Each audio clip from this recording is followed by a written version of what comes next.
Germany and the AI race. In the last episode, we evaluated India using the friction matrix and saw how its structure shapes its position in the AI race between nations. The friction matrix is a framework we built to measure structural resistance to AI and automation.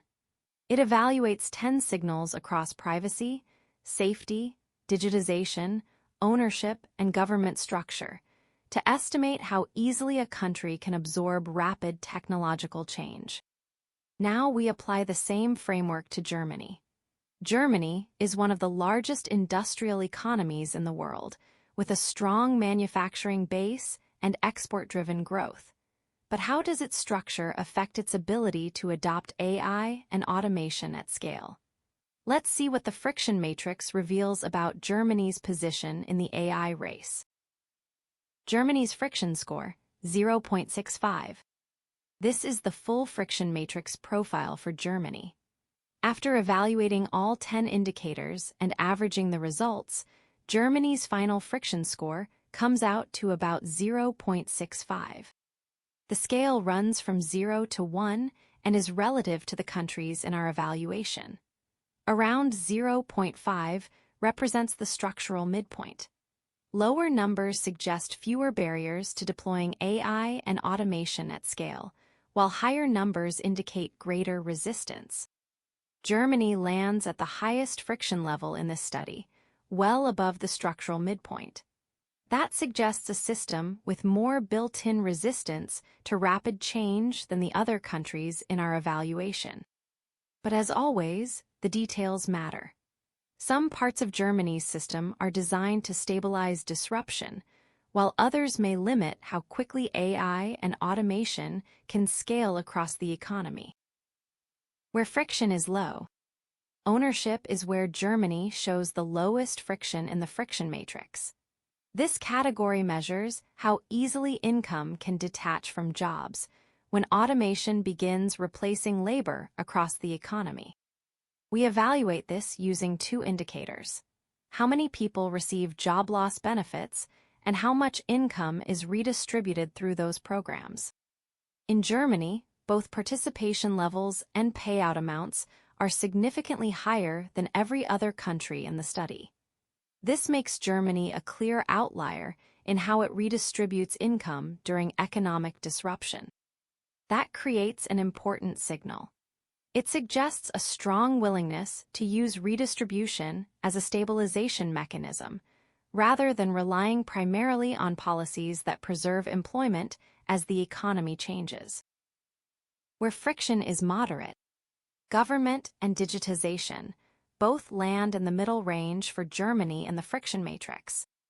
Government measures how much of the workforce and economic activity is tied to institutional systems, where roles are defined or protected by licensing, statutes, or statutory contracts.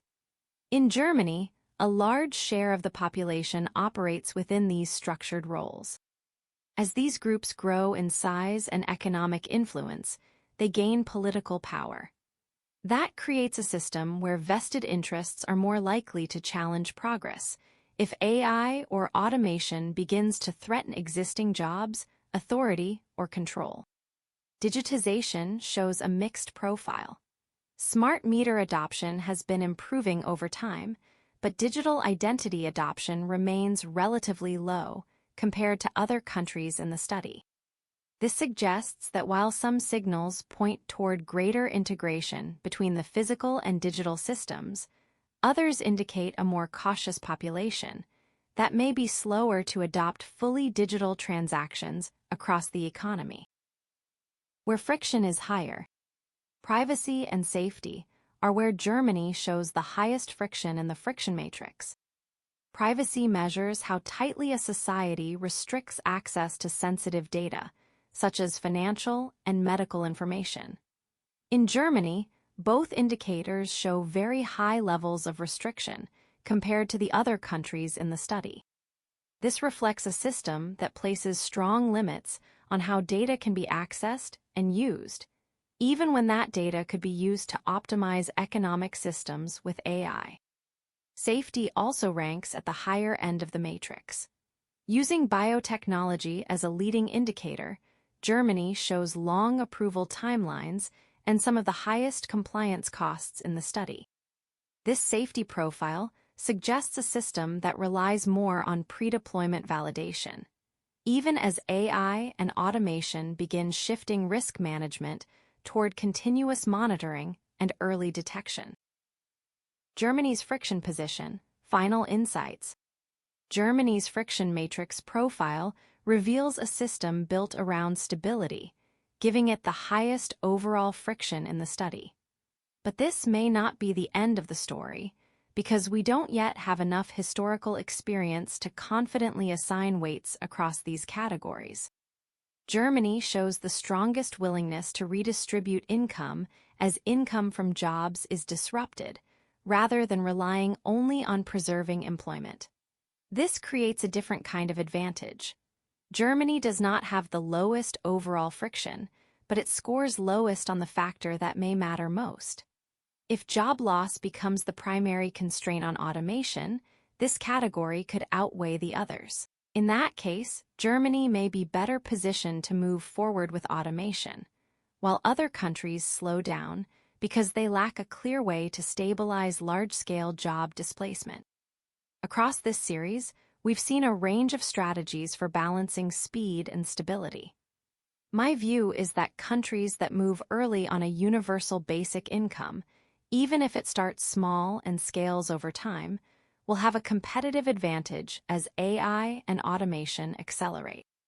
I hope you enjoyed this series, and thank you for watching.